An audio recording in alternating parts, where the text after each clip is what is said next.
ఆయన ఉపన్యాసాన్ని మొత్తాన్ని రాసుకొని వచ్చిన ఉపన్యాసాన్ని చాలా స్పష్టంగా డెలిబరేట్ చేశాడు.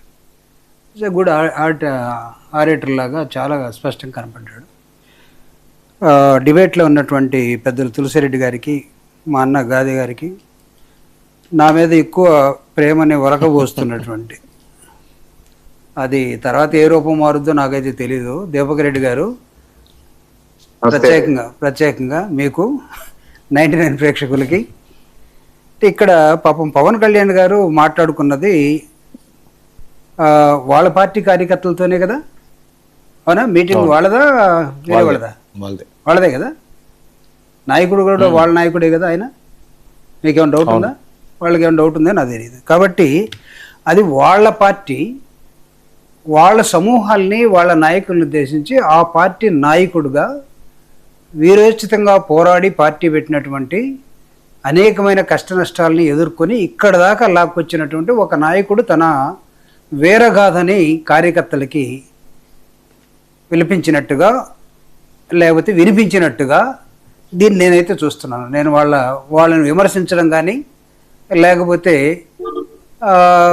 దీపక్ రెడ్డి గారు మన గాదెన చెప్పినట్టుగా వైఎస్ఆర్ కాంగ్రెస్ పార్టీ ఎక్కడో ఏదో జరుగుతుంటే ఇక్కడున్న వాళ్ళకి ఆ సందడి ఏంటి, ఇది కూడా నేను అనదలుచుకోలేదు. ఆయన ఎవరినన్నాడో వాళ్ళకి, దానికి రెండు ఎగ్జాంపుల్స్ ఆయన మాటల ద్వారా మీకు చెప్తాను నేను.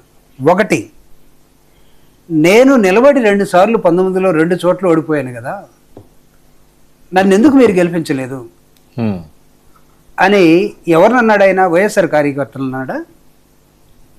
కాదనుకుంటానే. ఒకసారి కావాలంటే మళ్ళీ మీరు వేసుకోండి. 2 చోట్ల నేను ఓడిపోయాను, అప్పుడు ఎక్కడున్నారు మీరు అందరూ? ఎందుకు గెలిపించలేదు? ఏం మాట్లాడతారు మీరు? నోరు మూసుకొని నేను చెప్పేది వినండి. Being a head of the party నేను చెప్తున్నాను వినండి అని చాలా స్పష్టంగా పవన్ కళ్యాణ్ గారు వాళ్ళ నాయకులకి చెప్పినటువంటి ఒక మాట. రెండో మాట, ఆయనకి ఎక్కడో నాకు తెలిసి బాగా కోపం వచ్చినట్టుంది. ఎందుకు మీరు రంగా గారితో నన్ను ఎందుకు పోలుస్తున్నారు? రెండో అంశం వర్మ గారు ఆయన అడుగుతున్నాడు వాళ్ళ కార్యకర్తలని, అసలు రంగా గారి విషయంలో ఆయనతో నన్ను ఎందుకు పోలుస్తున్నారు మీరు? ఒకవేళ పోల్చేవాళ్ళు మీ అందరికీ దాదాపు అప్పటి నుంచి ఇప్పుడు దాకా చూస్తే 60 ఏళ్ళు దాటి ఉంటాయి కదా. అప్పట్లో 25, 30లో ఉన్నవాడు ఇప్పుడు పెద్దోడు అయి ఉంటాడు. మీరు ఆయన్ని బతికించుకోలేని వాళ్ళు నన్ను ఎందుకు పోలుస్తారు ఇప్పుడు? రేపు నాకైనా ఇంతే కదా. మీరు చాలా సూటిగా మాట్లాడాడు అతను.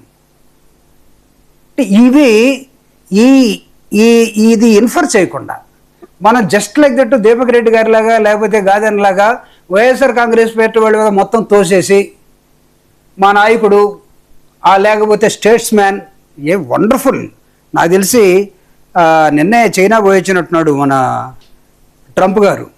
అక్కడ ఖాళీ ఏమైనా పోస్ట్ ఉంటే బీజింగ్కో లేకపోతే చైనాకో మనం పంపచ్చు. వీళ్ళందరినీ కూడా ఖాళీ పోస్టులు ఉన్నాయి, ఇక్కడ వద్దులే అబ్బాయి అక్కడ పొమ్మని. మూడో అంశం వర్మ గారు, అసలు నాయకుడు ఏమనుకుంటున్నాడు? నాయకుడు ఆలోచన ఏంటి? నాయకుడు పంథా ఏంటి? నాయకుడు దృక్పథం ఏంటి? ఆ నాయకుడి కింద పనిచేసే పార్టీ కార్యకర్తలు వాళ్ళు చిన్న నాయకులు వాళ్ళేమనుకుంటున్నారు? నాకు తెలిసి ఆయన స్పీచ్లో there is a lot of gap.